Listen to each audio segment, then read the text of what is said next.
Welcome to selfdiscoverymedia.com, where the orchard of wisdom shows are at your fingertips. It ignites your soul, your heart, your spirit, your mind, and your body with illumination from people who have made the journey before you. They're here now to help you on your journey, on your path of self-discovery. We are funded by you, the audience, and the people we interview. If you wish to support us, please go to selfdiscoverymedia.com and press on our Fund Action button. Anything is appreciated. We'd like you to sit back and enjoy the shows. Here we go.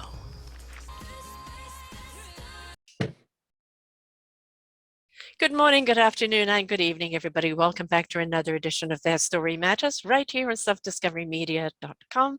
I'm your host, Sarah Troy, and my guest today is Kevin Ringstaff, along with his beautiful entourage of cat and dog, because we're going to be talking about grieving our loved ones, the pets in our life and people, but grieving in general.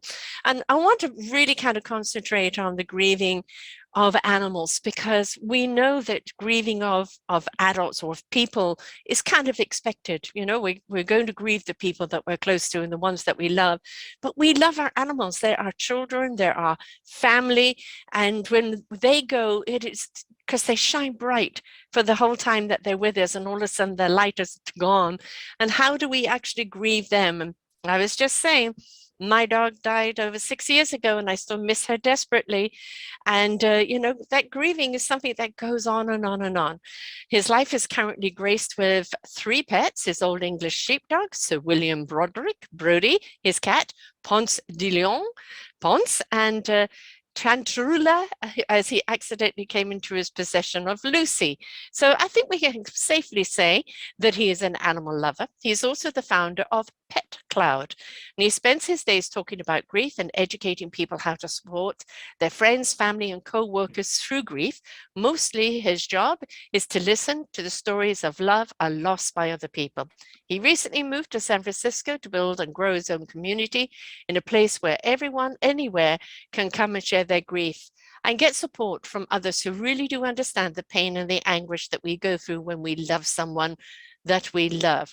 And he says that through his studies and counseling over the years, he's learned quite a lot about grief. And it's safe to say that as a society, we have a tendency to hold on to grief. It's awkward and uncomfortable to talk about.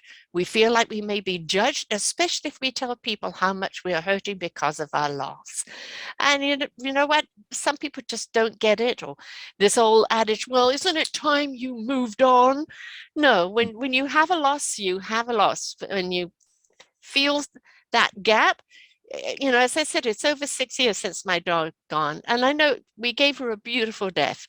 My son cooked her a steak dinner, then she had ice cream, and the vet came, and she literally died looking into my face and knowing that she was gone. A lot of gratitude of her presence here. I miss her because of the friendship that she gave me, the trust, the love, because that's an animal for you. There is no, I'm only going to love you if. It is, I love you, and that's that. And we miss that kind of unconditional love, don't we? Welcome to the show, Kevin. Hi, it's such a pleasure to be here. Thank you for having me.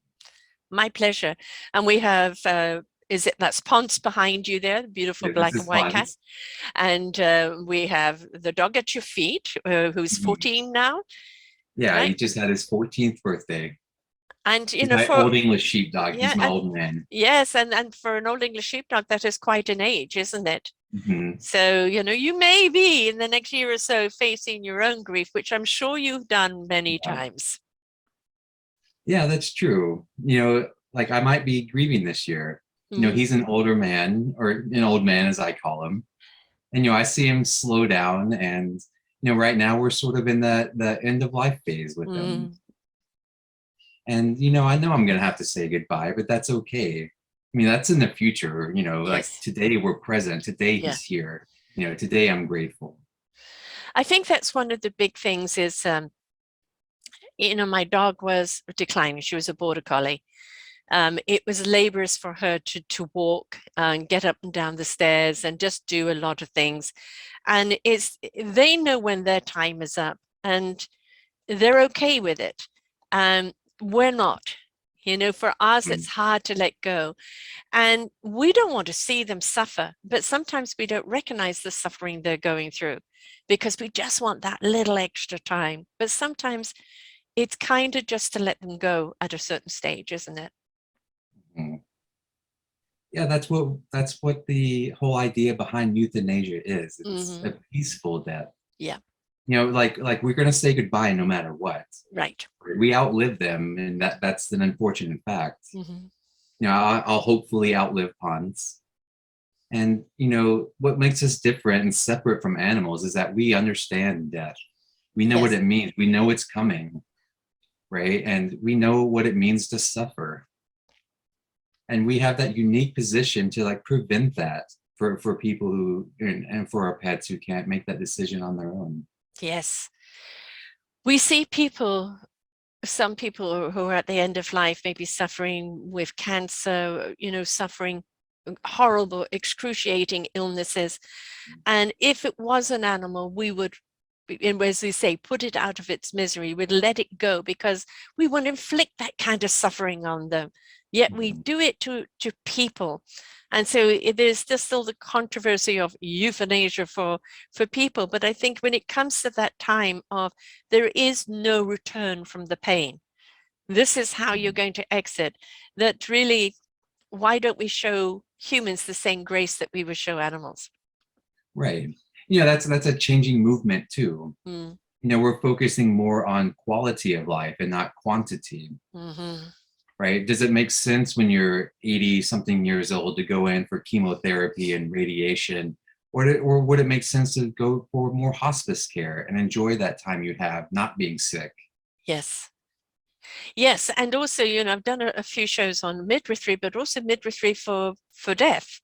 And there were midwives, there were deaf wives that would be there at the end of time, making it very comfortable, but also helping the loved ones kind of say their goodbyes, come to terms with it, so that when that person crossed over, it wasn't so traumatic. It was we celebrate a birth, but why can't we celebrate the end of life? Mhm. It's it's our second most important transition we'll ever make. Yes, yes.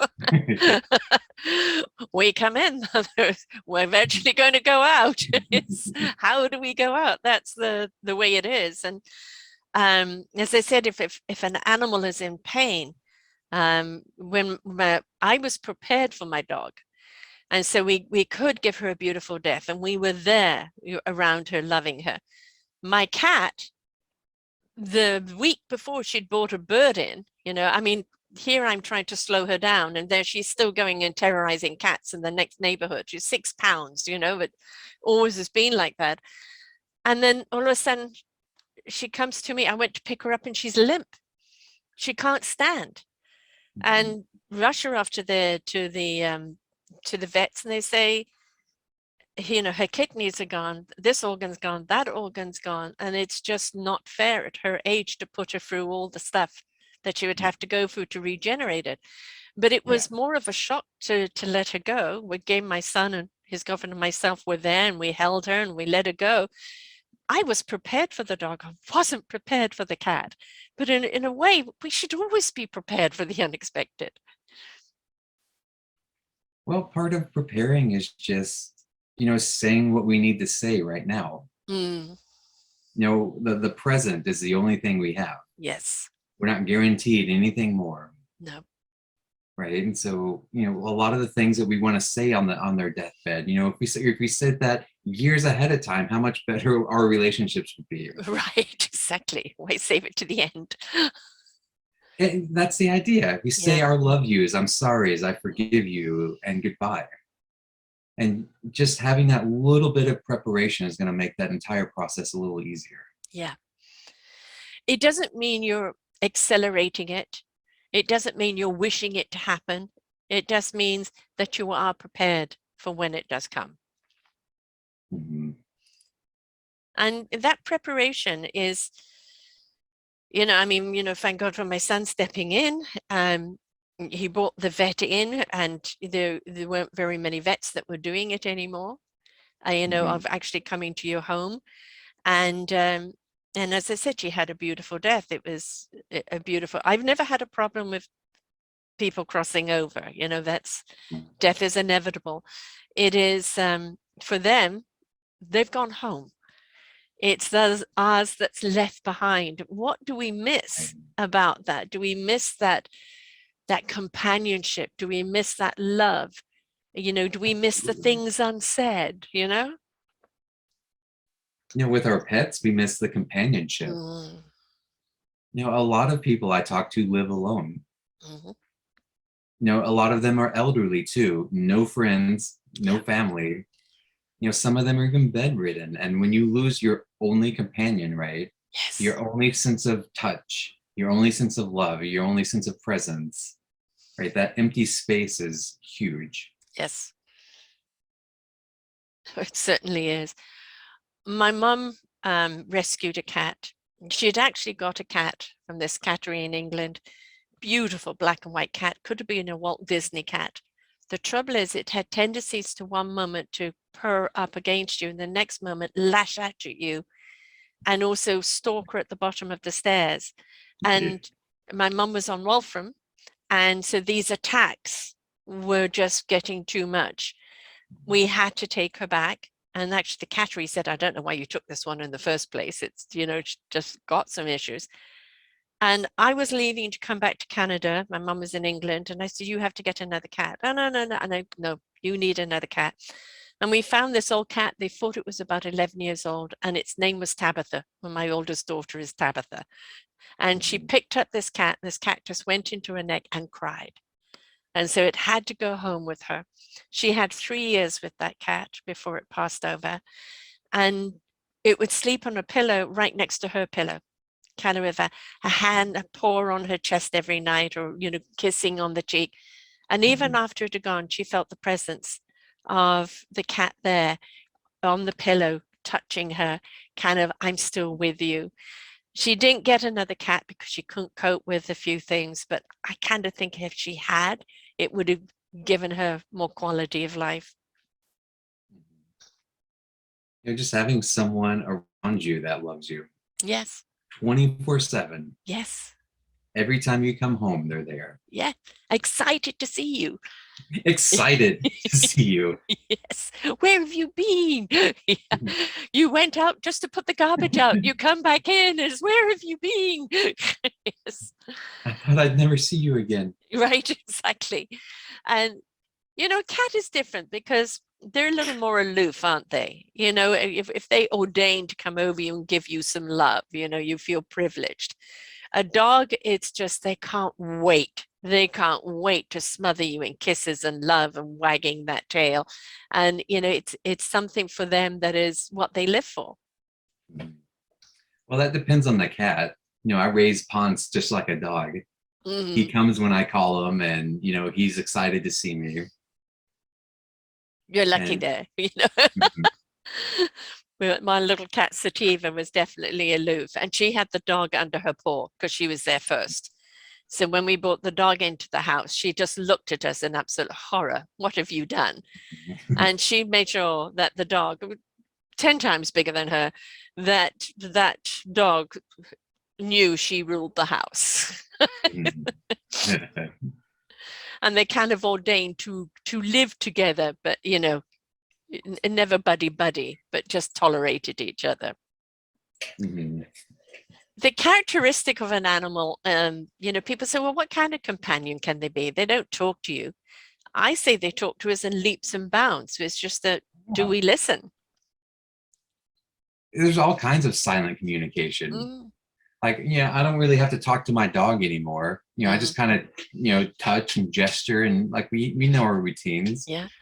You know, he tells me when it's time to wake up and go to bed, when it's time to go out for his walk every day around 5 o'clock. And he'll get up on like clockwork, walk to the door, and I know it's time. Right. You don't need a watch. They know. My son has 2 dogs. He has a little, I think it's a Chihuahua Terrier mix. He's a handsome little dude. We call him a, you know, a little Chevalier. You know, he's just the lover completely, and fierce as well. And then the other dog is a white Frenchie who is deaf. And of course, she likes closeness because when she feels you, that's obviously replacing of sound, right? And he's recently in a new relationship where there is a girl in the relationship. I think she's just turned 8. And of course, she adores the dogs and dressing them up and everything else. And so these dogs are getting like abundant kind of love now. And animals, they're very, very true to who their owners are, but they have a capability of just loving so many people, don't they? Mm-hmm. And they can't hide it either. No. You ever heard of a dog hiding how it feels? Oh, excuse me, I'm not going to wag my tail. No. Like, when's the last time you were so excited to see someone that you were like wagging your butt and shaking? Yeah, exactly. Like we were kids last time that happened. Yeah, exactly. Exactly. What happened to us? You know, why don't we kind of take a card out of the animals and just like express how we feel? Why is it, oh yeah, good to see you. And the inside of you just wants to take them and give them a hug. It's like, when did, what happened? Yeah, I guess that's the wet blanket of society. I think we could take a huge, big, tip out of the animals thing of how we greet. Now, I don't mean butt sniffing. We don't need to go that far. But, most certainly, if we're pleased to see someone, show them. Show them. Why are we so, what is this thing about being reserved? No, let people know you're happy to see them or that you want to see them. That we've become, I don't know, so standoffish and so guarded. And on the other hand, a dog knows when there is somebody that shouldn't be in your life, right? They could be so friendly, and when they're not, hackles go up, the body is still, and they're right there looking at you going, I don't think you should be here. So we need to also pay attention to them. Yeah, they certainly sense something that we don't. They have an intellect that we're not in tune to. And I think if we paid attention to what they have to say, we would learn a great deal, not only about ourselves, but our surroundings.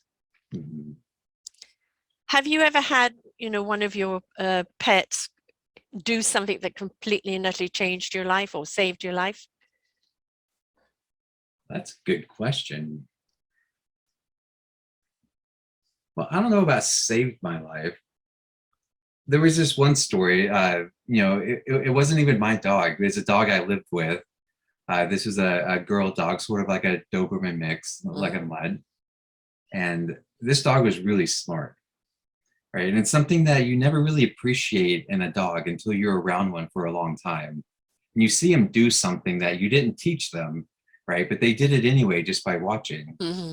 And so this was like right after my birthday. And you know how we do on birthdays, we drink a lot. And well, I was hungover the next day.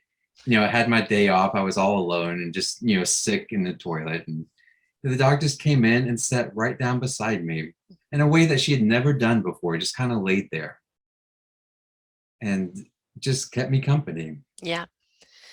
I have a story of my dog. This is another border collie we had. And it was back in South Africa, and I had a convertible. And I've always had a kind of anxiety problems. And I was given a new drug that I took. And we're driving along the coastline, which is extremely windy. And it also, steer off and you're down in the water. And there's a corner that comes up with a big rock, and you can stop there and look over, and it's very beautiful. But it's also known as the suicide cliff for reason they never put bars up there. I don't know, but this drug made me feel I could fly. And I don't know what I was saying or what I was doing, but my dog Candy looked at me and barked. And so I barked back at her. And then she touched me with her paw, and I went and touched her. And we're coming up close to this corner. And I'm not thinking suicidal at all. I'm just thinking we can fly. She takes her whole body and she throws it right on top of my body. all of a sudden I'm driving gear. So the gear goes into neutral. I come up to the edge. My tires are on the edge of that cliff. And I suddenly kind of snap out of it. And I look down and I don't even know at that point, even if the tires are on the cliff, because it feels I'm looking right down. Is if she had not done that, we would both be dead. How did she know? I mean, she knew that I was out of character, but how did she know there was such danger coming up? Because had she not done that, we wouldn't be here. It's incredible. Yeah, they're incredible creatures. They really do know. They know when you need them. But that one was extraordinary of how she really understood that.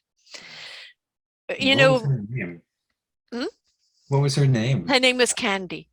Candy. Yeah, we actually Candy Floss, but we called her Candy. And my last one was Kokomo, the Beach Boys song. When somebody, comes to you that's grieving, as you said, you listen. The pain is very genuine, whether it's human or whether it's animal, but especially with animal, it's very genuine. You feel it in the gut. Logics and rationale have got nothing to do with it. It was their time. It was their time to go. That rationale is there, but the pain of letting them go is very much there. What is your process to help people through that grieving? Well, first off, it's just to normalize it. It's okay to feel how we feel, right? We've talked about just how important they are to us. They've saved our lives in some cases. Yes. Right? They matter the world to us. And, that hurts when we lose them. And we don't have to hide it. Right? And so I try to normalize that and make it okay not to be okay. Right.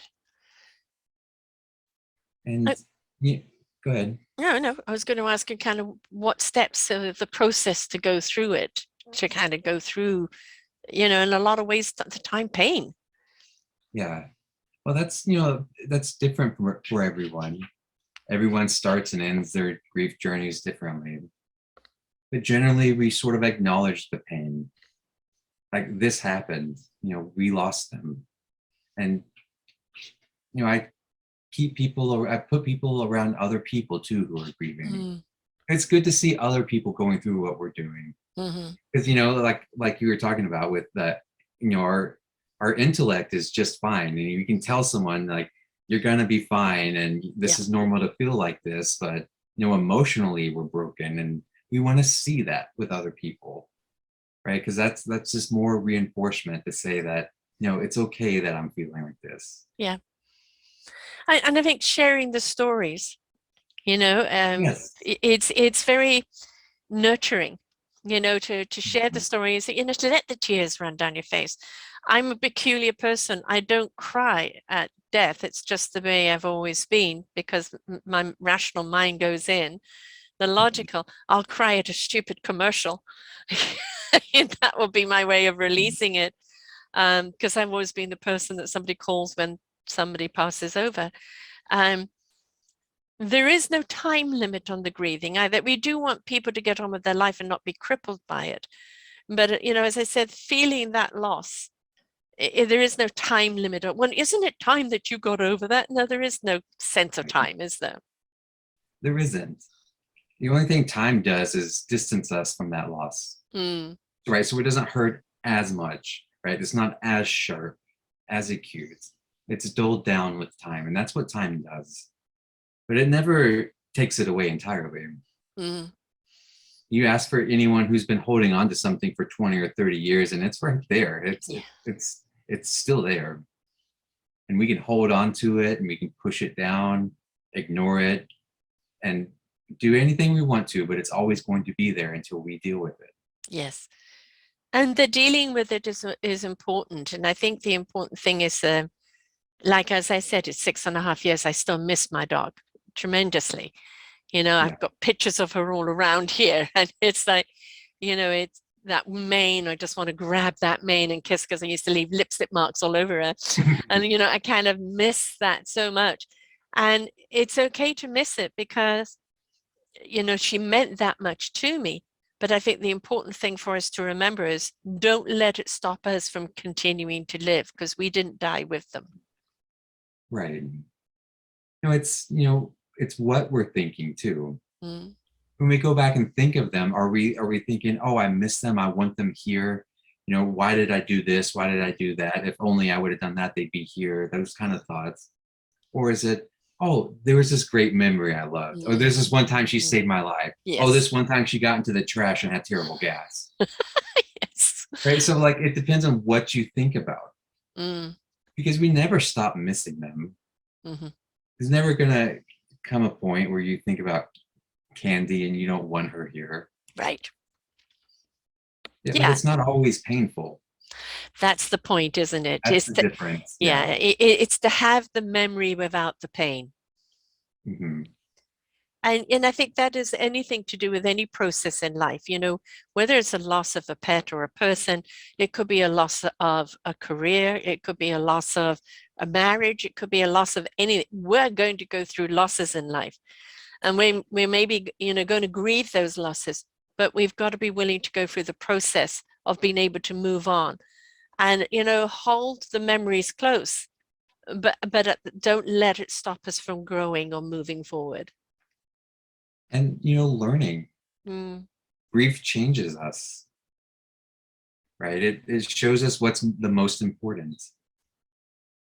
Because as soon as we lose something we can't replace, right? We have that feeling we can't do anything with, right? No amount of money, no amount of friends or anything is going to take that away from us. And it forces us to look at our own mortality Yeah. and what we want. What's the most important things in our life?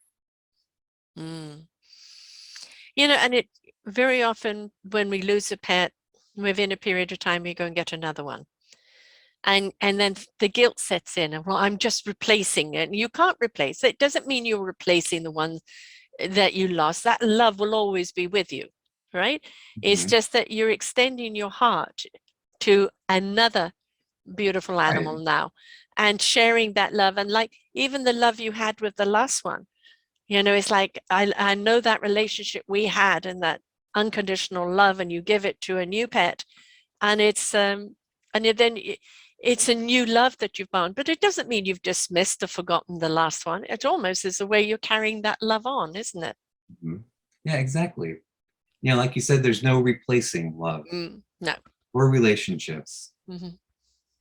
both human and pets, right? And like this idea of replacing the loss is something we do all the time. Hmm. Like, oh, you can go out and get another pet. Why are you sad about that? Yeah. Oh, there are plenty of fish in the sea, right? You'll find someone for you. Yes. Again, that's people saying things that they're trying to make us feel better, but we're not recognizing the loss. Like, Right. yeah, I know there are millions of other people out there suitable matches for me, but I lost one, Yes. and that matters. Yes. But we're not allowed to feel that, or if we are, it's only right for a day or two, and then we're supposed to get back out there. Yeah. Yeah.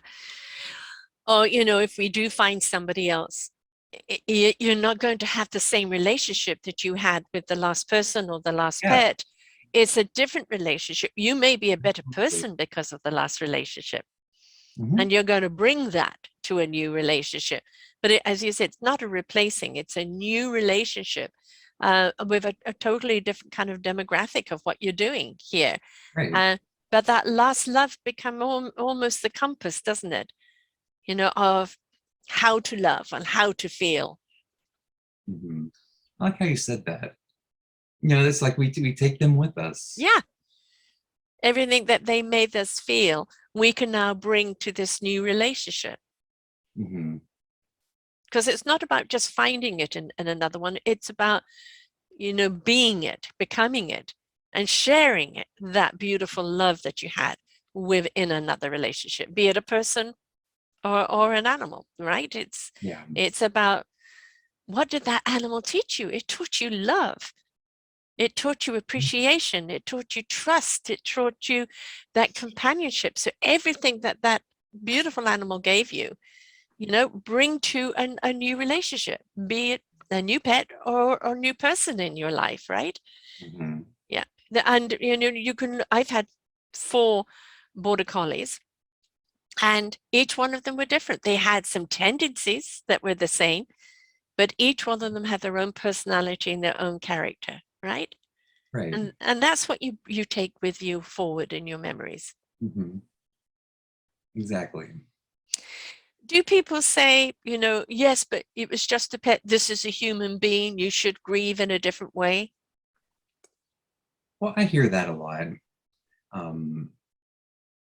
Everyone grieves at 100%. It doesn't matter what that grief is. Yes. Like grieving at the losing a house due to foreclosure. You lost your family house. I mean, that's Yes. that's grief, and that's a Yes. house is a thing, right? It's arguably less important than living things, but that grief is still the same. It does not matter where it comes from. Right. This idea of comparing grief I mean, you can't do it. It's like it's like comparing like apples and cars. Right. Yeah. I'm just kind of just thinking of the computer Apple creating a car there, and then Apple becomes a car. And also that your measurement of what your grief is may be different from somebody else's. There Right. is no measure. My grief is more than yours. Well, you're only grieving a pet. I'm grieving my grandfather dying. So therefore, my grief should be more. No, it is what is the loss to you? Because that will be the measurement of what the grief is. And nobody can tell you that it is more or less. It is what it is to you. Right. Yeah, exactly. And when we compare losses, it's a lose-lose situation. Either your loss is greater, right? You've lost more, so therefore you've lost more and you grieve more.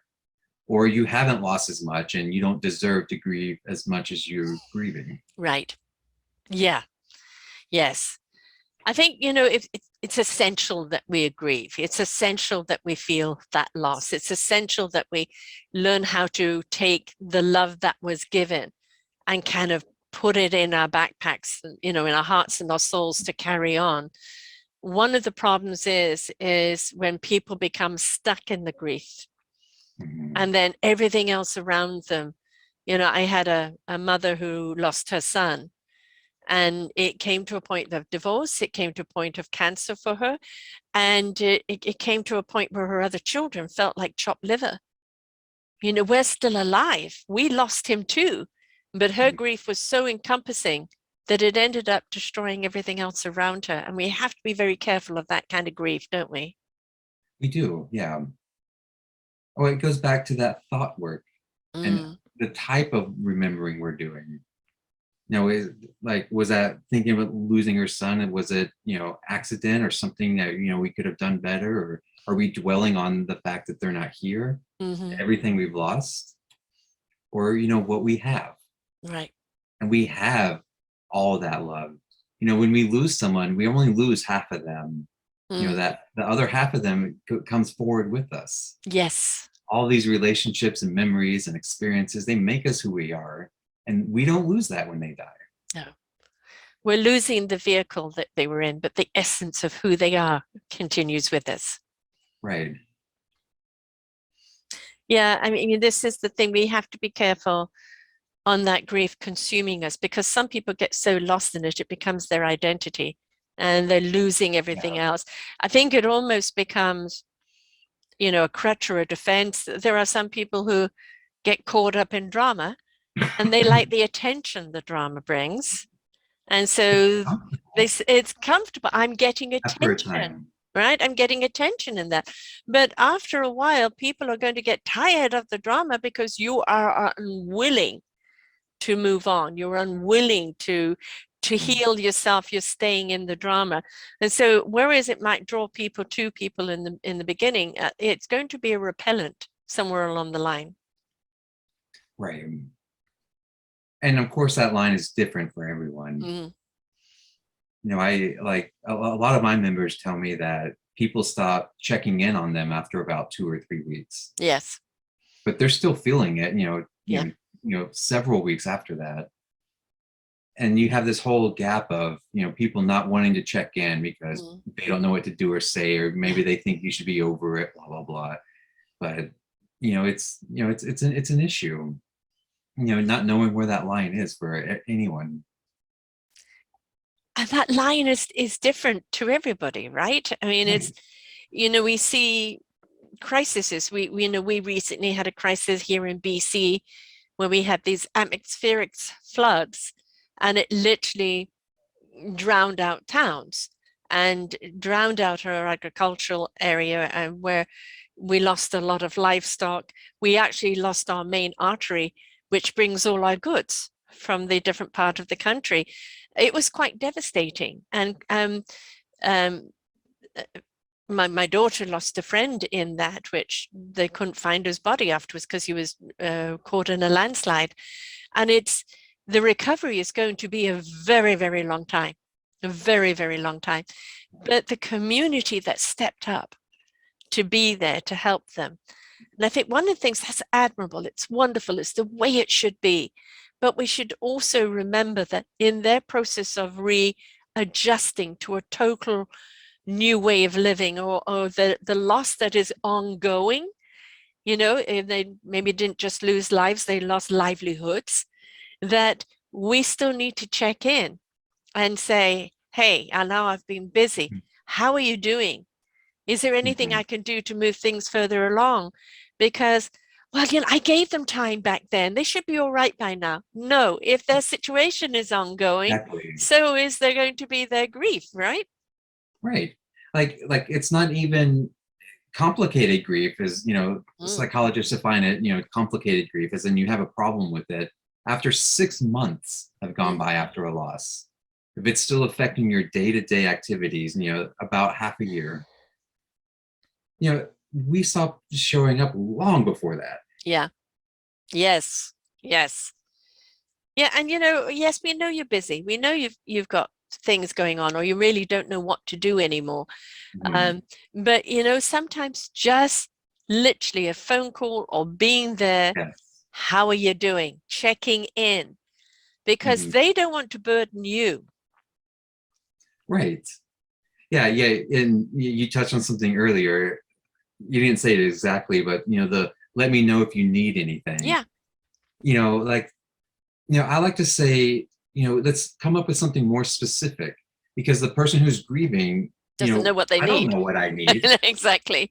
And even if I do know, am I really going to ask you for that? Do I know if you can do that and provide that? So I like to say, tell them what you can do. I know you're having a hard time, so this Friday night, we can rent a movie and I'll bring a pizza and I'll come over and we'll watch it. Right. Be specific with it. Yeah, I mean, it could be, what, I'm going to drop a meal off once a week. That's one day you don't need to worry about, or I'm going to, if you've got the kids, I'll take them to school or this or that. What you're capable of doing. So offer that forward. And, the person going through the grieving, maybe they didn't know they needed that, but then it being done for them, they go, oh, that really helped. It really helped, because as you said, when my dad died when I was 11, and a lot of very weird things happened around that with my uncle. A lot of things that really shouldn't have happened. And, people were there for my mother, and then it was, well, now you're a widow, you no longer get invited to the parties of this, that. You've got to take up good works. And she's in her 40s, a beautiful, vibrant woman.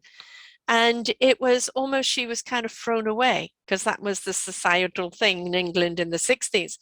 I remember at school literally being terrorized by other kids. I was an asthmatic, so I couldn't do some of the exercises and things, but my dad had died. I wasn't dwelling on it with anyone because I kept it more to myself. I was dragged out by 3 kids where they dug a hole in the ground and they were going to bury me like a weed, because my dad had died, and they thought it was a lie.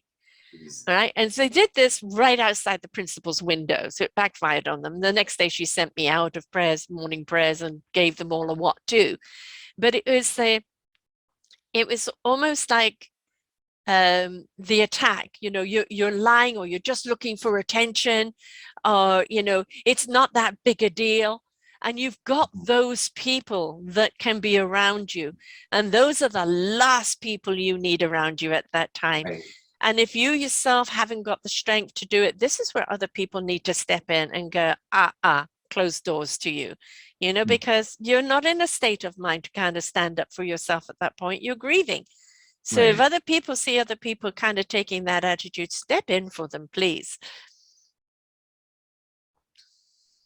Right. Like we're short-tempered too. Yes. I talk about the energy of grief a lot and how much energy it takes to grieve.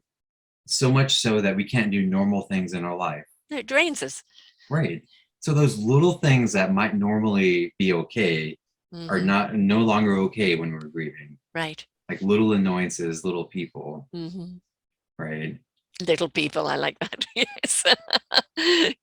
Bullies like that are little people. Like if we know that, like we can be a little bit mindful of it too. Yeah. And we can ask a friend of ours, like, hey, can you shield me from these 3 people? Yeah.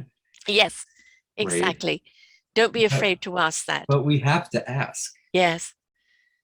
So like if we know something, if we know we need something, we know we have people who said, hey, let me know if you need anything, we can ask. Yeah. I think that's one of the big things that we have an issue with as human beings is asking, especially in times, of grief, of loss, of any form of trouble or redirection. We're too scared to ask people. We don't want to impose. So their lives are busy enough. They've got enough on their plate. We don't want to ask. But if you don't ask, maybe that person says, I can't, but I know somebody else that can. And they put it out in the tom-toms. Hey, can anybody do such and such? And then people are only too willing to come and do something. They just, as you said, don't often know what to do. So ask, they'll find somebody who can do it. Yeah. No, I haven't heard that expression, put it out in the tom-toms before. Your tom-toms. Who can do this? There's always somebody that can step up and do it. Just because you've asked one person, don't feel obligated. Oh, geez, she's asked me to do this and I don't know how. It's like, okay, out in the tom-toms, out in the call, out in social media, whatever, can anybody? And then there's something, oh yeah, I can. Right. Yeah. And it's, let's face it, we are people of service. We are meant to be of service to one another. And one of the greatest receiving is the giving. Yes, exactly. When you give and make a difference in someone's life, that's you receiving the gift back, right? So if you're a friend, right, and you're trying to help a grieving friend of yours, right, and they say no once or twice, let that be okay. Yes. Continue to ask. Yes. Especially if you know they like it, they're eventually going to say yes, and it's going to feel good. So like we continually show up. Yeah. I think one of the big things about when you have a loss is that's almost like somebody's punched you in the stomach and you're out of breath. Everything is like this. It's just that you haven't got the energy, you haven't got the breath, you haven't got the stamina, you just don't want to deal with anything. And that's kind of that initial punch in the stomach that you get. And it's for some people they immediately when they've had a loss go into being productive and they look like oh, they're fine, they've got over it already. No. I rearranged my furniture the next day, with my dad. I went back to boarding school. And, for me, that kind of loss is that it's matter of fact, I step into that logic and then it hits you later. So because somebody's reacting in a different way, don't know, the callous person, they obviously didn't care enough. No, they're just going to grieve at a different time. And we all know this. What we think, how we feel is not how we show. Right. Yes. And that's true for everyone, every single person. Yeah. And especially if we're at work, we're not going to want to show how we're grieving. We want to be normal and be perceived as normal and get on with our quote unquote normal days. Yeah. Yes. And it's going to come out in different things. And so if you are the boss, if you are the friends, and you suddenly notice they're either short or they're distant or they're saying no to coming out, it's like it's now hit them. When you have an accident, they say it's always the next day or a couple of days later that you start to feel it. Yeah. So with some people with the grief, they're going to, especially those that are, maybe more rational in the mind, they're going to go and be busy. And then it's going to suddenly hit them. Yeah. Yeah. And it's like, it's coming as a friend. or as a boss or whatever, you know it's coming. And when it does, please be there. Mm-hmm. Yeah, we can push it down and bottle it up for so long. It's going to come out in other ways. Yeah. So. And it needs to come out, because if it doesn't, it causes dis-ease in the body, which manifests into disease. Mm-hmm. So it is essential that releasement of that pain comes out, because otherwise you're going to carry it with you and it's going to do internal damage. Yeah. It comes out a lot, with men, particularly with anger and alcoholism and, just rage and not having any control. Right. Yeah. And then women kind of like suck it up and go and do something for someone else. No, I'm all right. I'm all right. Mm-hmm. And they're not. Yeah. Yeah. It's that whole mentality of, I need to keep strong. I need to keep busy. I need to keep going. Yeah. But that only works until, the first time you're alone, probably going to sleep. Mm-hmm. And we all know how that is, where everything in our day comes right back, like it never left. Yeah. Yes. Loss is inevitable. You cannot go through life without loss. Nobody goes to the end of life with all their grandparents intact, or their parents intact, their siblings intact, all the animals they've ever loved intact, the job and everything else intact. And no, it doesn't happen. Life is about birth and death and birth and death, all along the line of many things.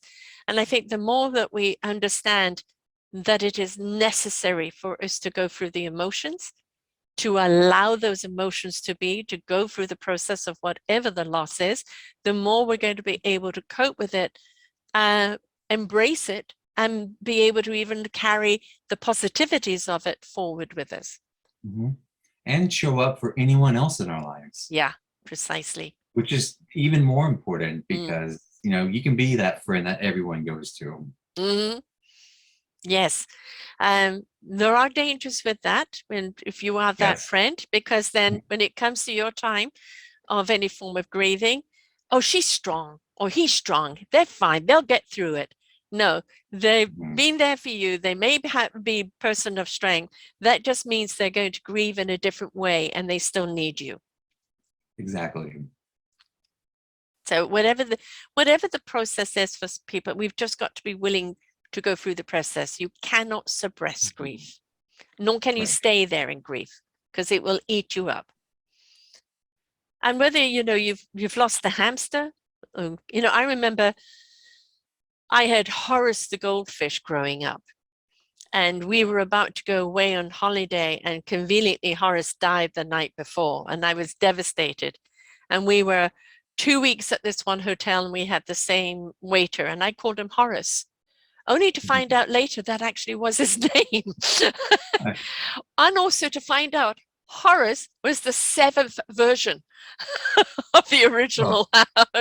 That every time one died, they quickly went and got another one to replace it, instead of kind of teaching me a kind of about death.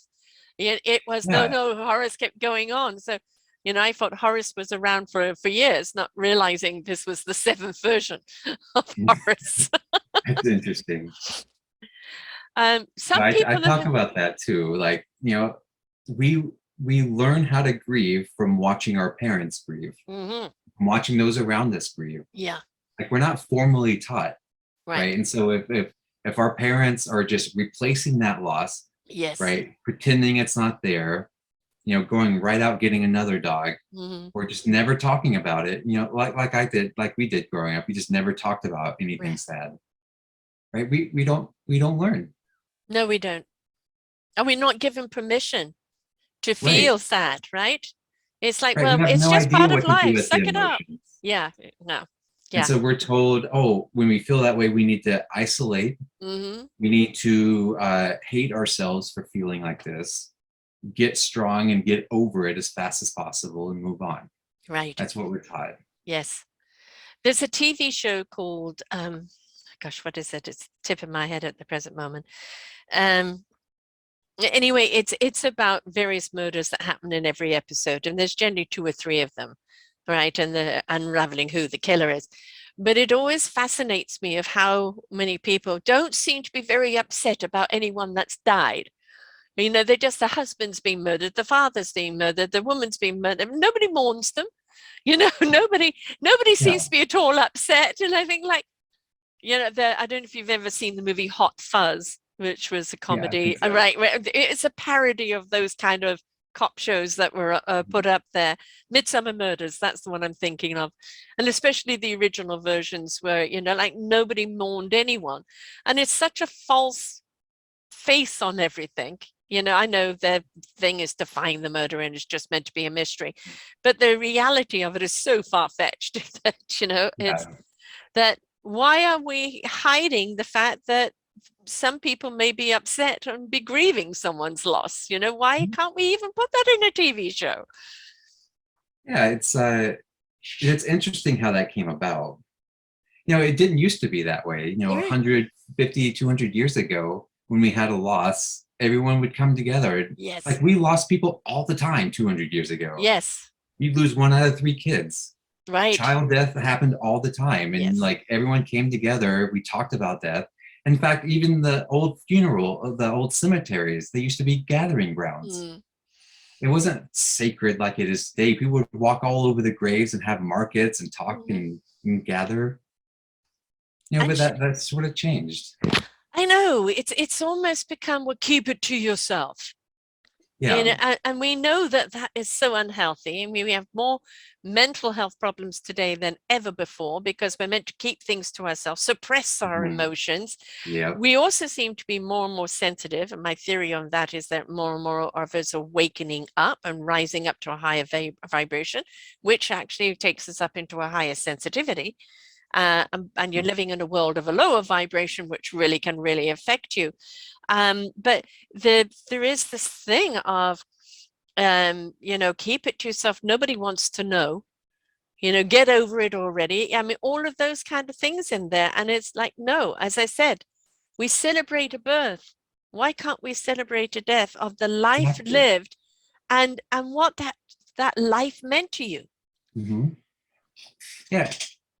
This might be a radical idea too, but think of like doing that for things like divorce too. Yes. Celebrate your relationship. Mm. You married that person. Right. You loved them at one point. It just Yeah. went to hell, which Yeah. is fine. But right, you got a divorce, but we need to like honor that. Yeah. Take the gifts from it, learn from the lessons, mistakes on both sides, and you know, we grow. I remember going to a divorce party and, you know, and it Yeah. was somebody celebrating being divorced. And it was like, I've learned never to do that again, you know, and this is what Yeah. I've learned from it. And you're like, well, was there anything good out of it? Yeah, there was the good. This is why it went sour. So I know in the next relationship to hold on to the good and not allow it to go sour. And Yeah. that's the point, is the big word here in absolutely everything we do in life is learn. Learn from the experience. You're going to have experiences. Some of them are not going to be great, but learn from them. The more we learn from them, the more we can cope with them, and the more we actually can see the right path in front of us. Hmm. So grieving, yes, it's a big one. And I don't care who we are, how rich or famous or this or that, or how many tweets Yeah. your Twitters you've got or anything else is. You know, we've just lost Sidney Poitier. We've just lost Betty White. And you look at the ages. I mean, she was 99, just short of 100. He was 94. Look at the gifts that they gave us, Mhm. right? Look at the celebration of their life and the legacy they've left behind. Every single one of us wants to know we're leaving something behind, that Yeah. that we're remembered for something good. And if we can't take the time to honor that, you know, in death, we should be honoring it in life as well. But if we Hmm. can't take the time to honor it in death, I think it's a disrespect. Yeah, we're certainly not carrying it with us to the full extent, Right. right? Just to sit with it and to feel it, to go through it. You know, when my last cat died, he was 2 years old and had a sudden heart attack and just died Ah, one day, right? And you know what that taught me was presence, yes. being present. Hmm. You know, him like his that's his brother right there, Ponce. He has the same like heart defect. So at any moment he could die Yeah. the same way, right? And rather than to think and dwell on that, Right. right? I'm grateful for what I have now. That's the point, isn't it? There's my energy on Yes. today and Yeah. what I have. Yes. Because I'm not going to have it forever. No. And when the physicality goes, what you had is always going to be with you, and you will carry it with you forevermore. Yeah. That's the gift they leave behind. I think we don't talk enough about the spirit and the essence of the spirit that's left behind. And if we allowed and spoke more openly about that spirit, this vehicle we're in, whatever shape, size, color, animal, human that we're put into, is for us to have a spiritual experience in a human realm. But when the body goes, that spirit, that soul, that essence of who you are is still very much there. And it may move on to yet another body, but that essence of that person or that living being has been given to you. And the more that we keep it alive inside of ourselves in a beautiful memory, the more it becomes, again, part of that guidance for us in moving forward. So let's look at each other as the beautiful light that we are, and whatever time we have, cherish it. Plus, it feels good. Yes. Oh, yeah. It feels good to remember the good things. Yeah. More so than the bad. Yeah. I talked to a lot of people who have like trauma at the end. And the pet gets in an accident, and like, I'll spare trauma details, but a traumatic incident, that's how you say goodbye. Yes. You're never going to forget that. No. Short of brain damage, those memories will always be with you. But so too will all those years you spent together. Yeah. And it's where we're going to put that energy. Is it going to be in that last day, those last weeks together, or is it going to be in all these years that we spent? Right. And we can draw from that. And sometimes it's a short flame. Like my first dog, Katie, she was 6 months old, and the neighbors called her across the road, and a car hit her. So we lost her at 6 months. And in that 6 months, we lived near a golf course. She used to go to the golf course and chase the balls and chew them. I never knew that golf courses were made out of rubber bands. She was a high spirit. We see this with children going too soon. But when we look at it, we realize that they were a very strong flame, here to burn very, very bright for that short period of time, to always be the light in our lives. And we're not guaranteed tomorrow. This is why the gift of the present is so very important.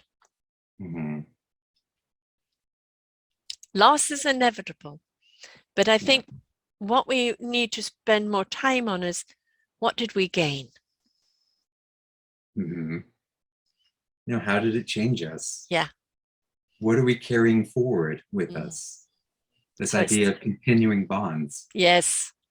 Like our relationship with them isn't done just because, we say goodbye. This whole company of mine, Pet Cloud, is founded because of my first cat, Henry Fats Rothschild. I love all the names you give your animals. It's fabulous. Yeah. But here's my orange fluffball cat. I so talk what about does him Pet? all the time. Right, because he was your catalyst. He was your reason, right? And that's the thing, is that the gifts they give us.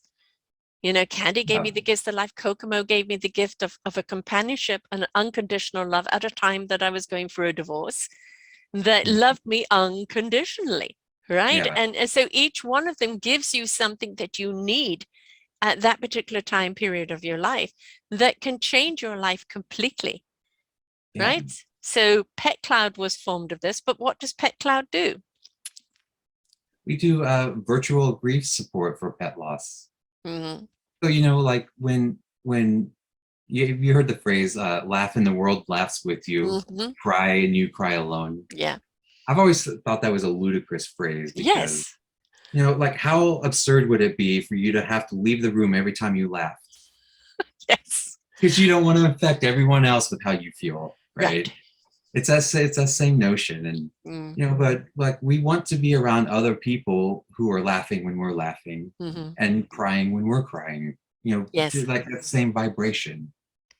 And, that's what that community is for, just to see other people, to know that you're not alone in how you feel. Right. And that it's good to cry. It's Mhm. good to cry. Not only is it a good release, it's actually physically something very good at releasing toxins, but it is also a connection when you cry with other people. You've had a good cry with someone, they may be a perfect stranger, but you shared something with them at that time that is really precious. Mhm.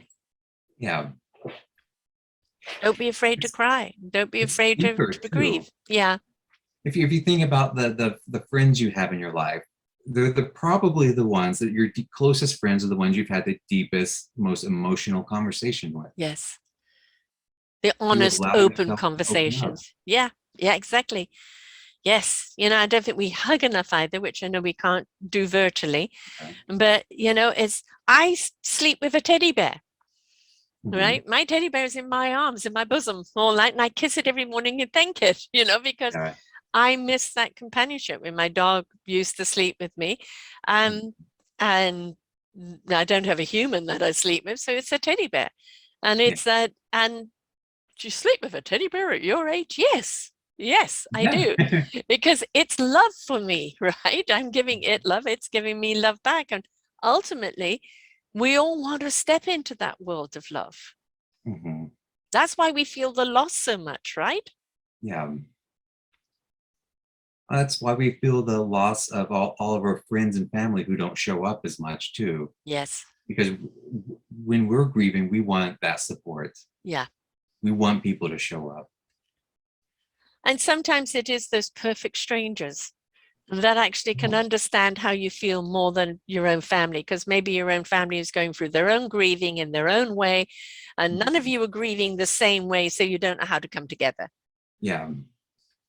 Well, like I had a member of mine like put it to me very nicely. Is like when we have a huge loss, like we're expected to have a master's degree in loss and Right. grief. Yes. But like none of us are, we're barely at like elementary school here. Yes, And we're exactly. expected to perform at that level suddenly and I know actually, I everything. actually think kind of your kindergarteners and your elementary school level are more equipped to deal with it. Yeah, I think the exactly. older we get, the more complicated we make it, Exactly. Yeah. more barriers we put in the way. But if we look at our children, like I was 11 when my dad died, I went to my mom and I said, God took the one that was the weakest and left the one that was the strongest. I went into the room and said goodbye to my dad. And then we moved on with life. I still missed him terribly, but it was a more practical type grief, and I think very often, as we can from our pets, we can learn a great deal from our children. Yeah. We're also not told, some of us might want to go help people, but we don't know what to do or say. Right. I talk about that a lot Mm-hmm. and what to do because, in chaplaincy training, they teach you over and over again, the most powerful thing you ever have is your presence. Yes. It's Yes. holding space. You can't fix it. Mm-hmm.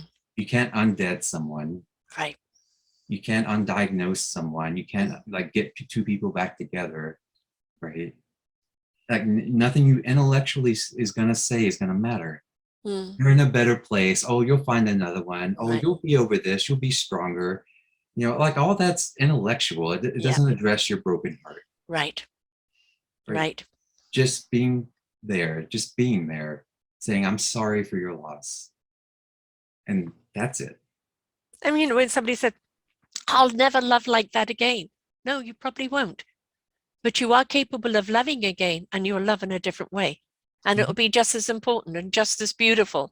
Mhm. But that particular love was for that person or for that animal. This kind of love you're going to have is going to be a different kind of love because it's a different person or a different animal. And that doesn't make it any less pure. And it doesn't make it that you are insulting the person that you lost before. No, we have so much capability of love. And the last thing our loved ones who pass over want is for us to stay in sorrow of that loss all the time. They want us to go out and find love again and be that love for someone else that meant so much to them. Right. That's something that people hear a lot in grief. Mm-hmm. They wouldn't want you to just be sad. Right. And but it's okay to be sad Mm-hmm. for as long as it takes. Yeah. Just don't Right. get so caught up in it that it consumes you. That's the only thing. Right. We There is a reach out process and to we it. have people Yeah. in our lives and we Yeah. work on our grief. Right. We work on grief every day. It's with us every day. Yes. We got to work Yes. on it every day. Yes. We're always, oh, I wish I was still there. I wish I was still doing this, or I wish that this person was in my life. And you know what? Yes, because they were happy memories. Go back and visit it. Go back and have that feeling. Yeah. Don't suppress it. Don't push it down. Like, I wish I could put my hands around her mane and just kiss her little nose again. Mm-hmm. And in a lot of ways, we are doing that in memory. That memory of how it Yeah. felt is coming back, and it makes you feel good. It Mm-hmm. makes you feel good. So don't be afraid to revisit those feelings. Yeah.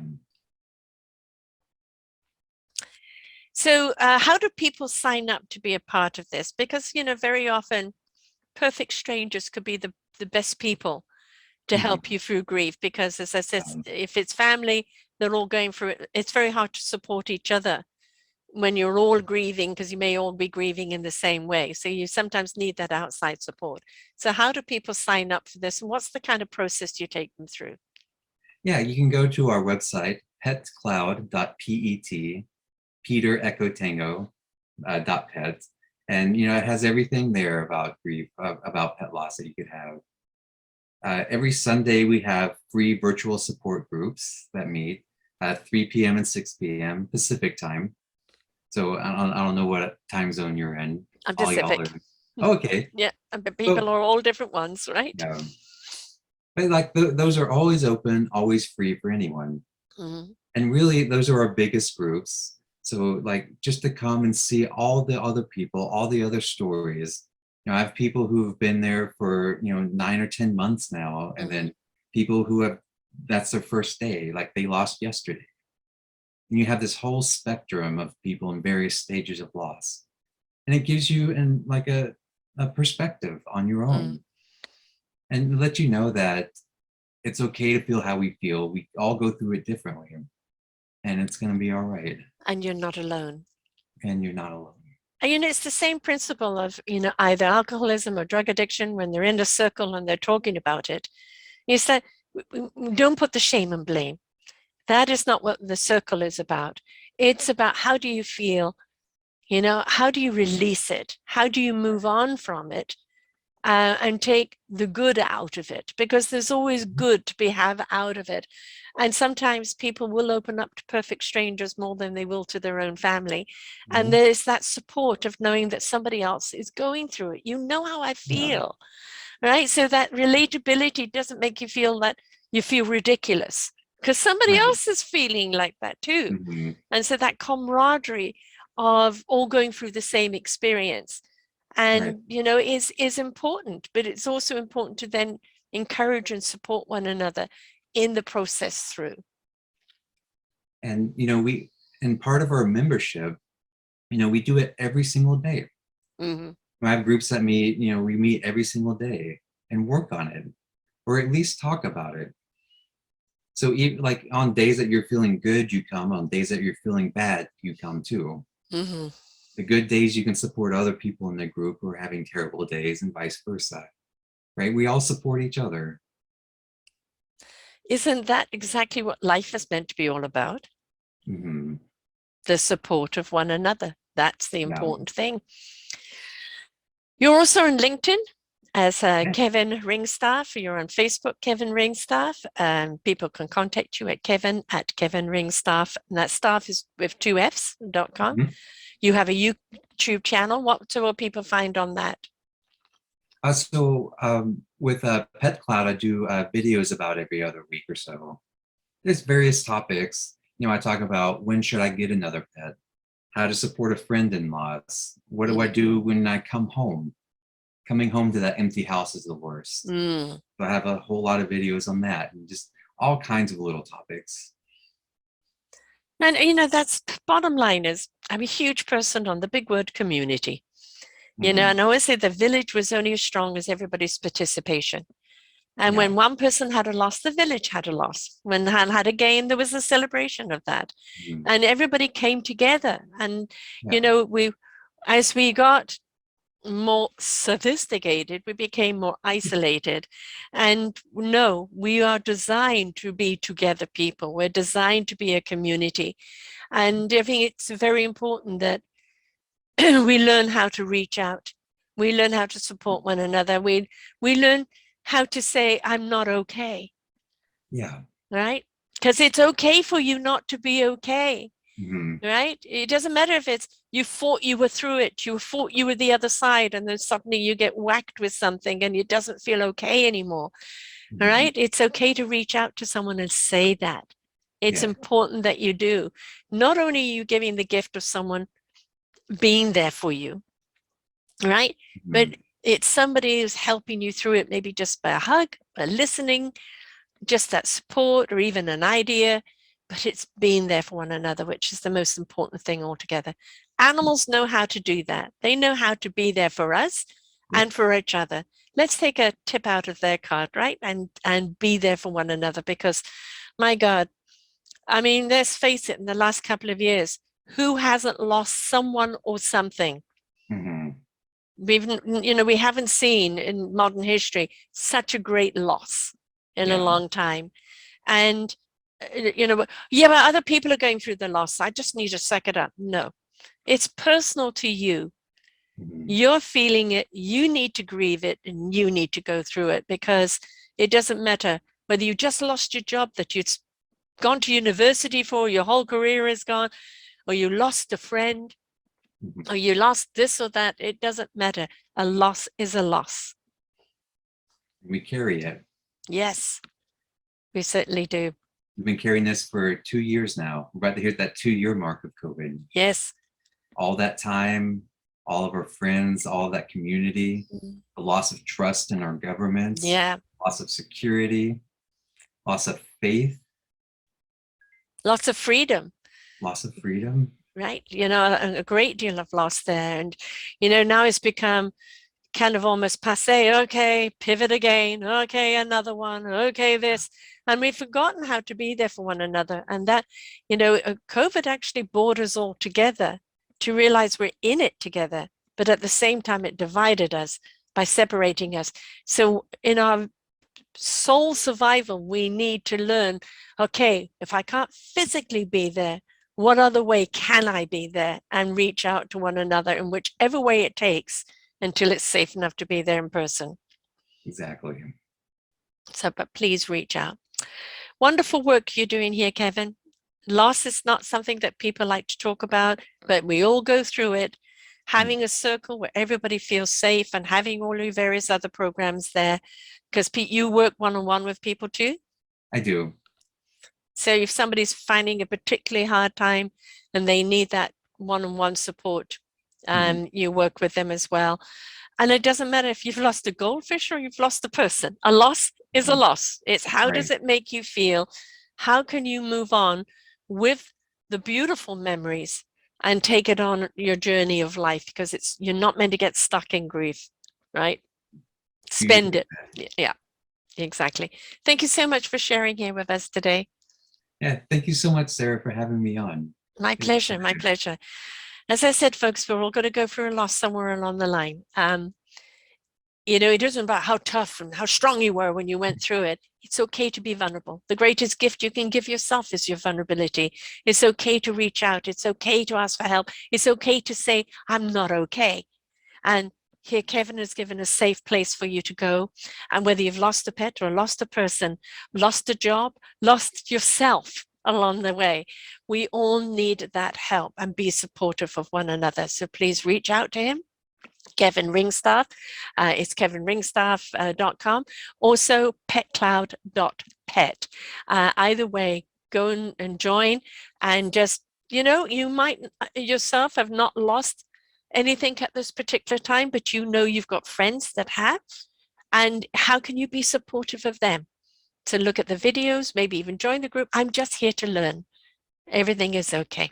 So until next time, folks, please be kind to each other, be there for each other, and realize when there is a death, there is always a new life. Until next time, bye for now. We hope that you enjoyed the show right here on selfdiscoverymedia.com. Please tune in to our selfdiscoverymedia.com/shows and you will see all the other genres that we have from you. Every week on Tuesday, we bring you new shows from illuminating people. If you know someone that should be interviewed, please contact us at info@selfdiscoverymedia.com. Now stay tuned for your next show.